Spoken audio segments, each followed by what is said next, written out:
به نام خدا. در ادامه توضیحاتی که در مورد استفاده از نرم افزار اکسل توی آموزش قبلی داشتیم، در این آموزش می‌خوایم که با یکی از تنظیمات بر روی اعداد اعشاری روی اکسل آموزشمون رو ادامه بدیم.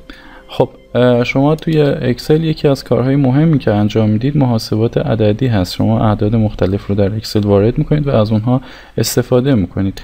برای اینکه فرمت نمایشی اعداد رو به خصوص اعداد اعشار رو بتونیم تنظیم کنیم، یعنی تعداد اعشاری که مورد نظر ما هست در خانه های اکسل نمایش داده بشن، کافی است که خانه های مورد نظرمون رو انتخاب کنیم، روی اونها کلیک راست کنیم و از منوی باز شده قسمت فرمت سلز رو انتخاب کنیم. در قسمت فرمت سلز ما اولین تب که همون نامبر هست رو انتخاب میکنیم و از کاتگوری قسمت نامبر رو انتخاب میکنیم.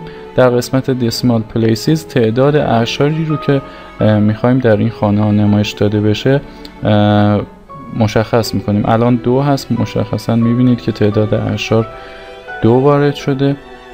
تعداد اعشار رو میبرم بالا، تعداد 5 میشه و مشخصا در این قسمت پریویو ما میبینیم که تعداد اعشار ما بیشتر شد. اوکی میکنم و حالا داخل یکی از این خانه ها مثلا تقسیم عدد 6 بر 5 رو وارد میکنم. میبینید که 1/2 با تعداد 5 رقم اعشار در خانه من قرار گرفت.